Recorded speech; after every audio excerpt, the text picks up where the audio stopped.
warahmatullahi wabarakatuh. Perkenalkan, nama saya Firna Driati dari kelas Manajemen E dengan NIM 2022-02 dari Universitas Wirawakti Makassar. Dengan adanya video ini, saya mengerjakan tugas komunikasi bisnis dengan judul efektivitas komunikasi dan hambatan-hambatan dalam komunikasi. Baik, tanpa berlama-lama saya akan menjelaskan efektivitas komunikasi dan hambatan-hambatan dalam komunikasi. Komunikasi memegang peran yang sangat penting dalam kehidupan sehari-hari. Mengapa? Karena melalui komunikasi manusia dapat menyampaikan pikiran, perasaan, dan informasi secara efektif.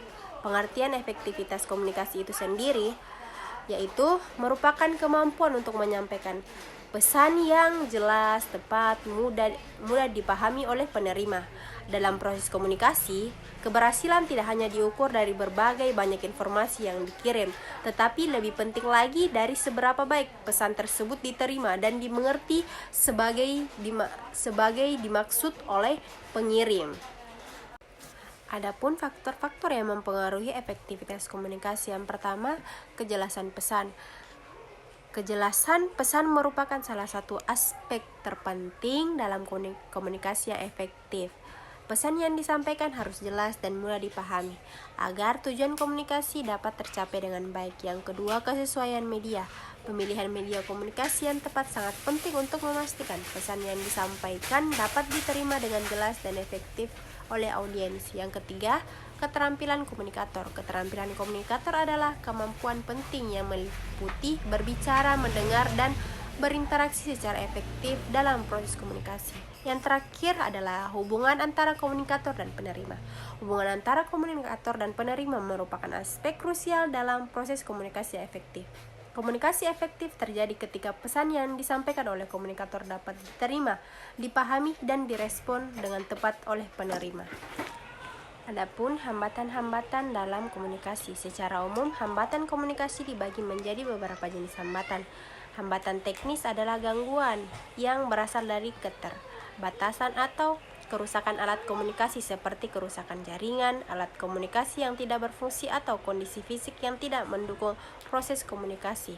Hambatan semantik terjadi karena perbedaan makna, penafsiran, atau kesalahpahaman terhadap bahasa atau simbol yang digunakan dalam komunikasi sehingga pesan yang disampaikan tidak dimengerti dengan benar oleh penerima. Selain itu, hambatan fisik juga menjadi salah satu faktor yang mengganggu proses komunikasi. Hambatan ini meliputi gangguan suara, kebisingan lingkungan, jarak fisik, dan kondisi ruangan yang tidak mendukung komunikasi efektif.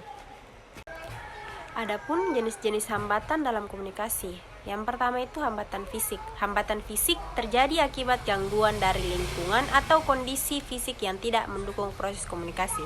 Contohnya meliputi gangguan suara, kendaraan, jarak yang terlalu jauh antara komunikator dan komunikasi, atau keterbatasan fisik seperti gangguan pendengaran dan penglihatan. Yang kedua, hambatan bahasa.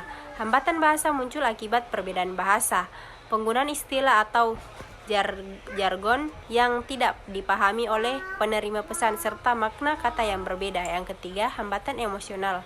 Hambatan emosional berkaitan dengan kondisi psikologis atau emosi seseorang saat berkomunikasi.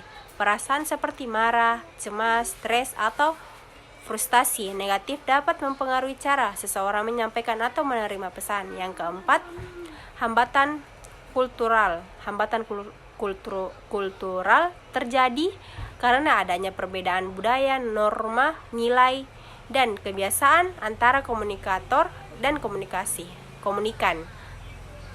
Perbedaan cara pandang, adat istiadat, serta aturan sosial dapat menimbulkan kesalahpahaman atau konflik dalam komunikasi.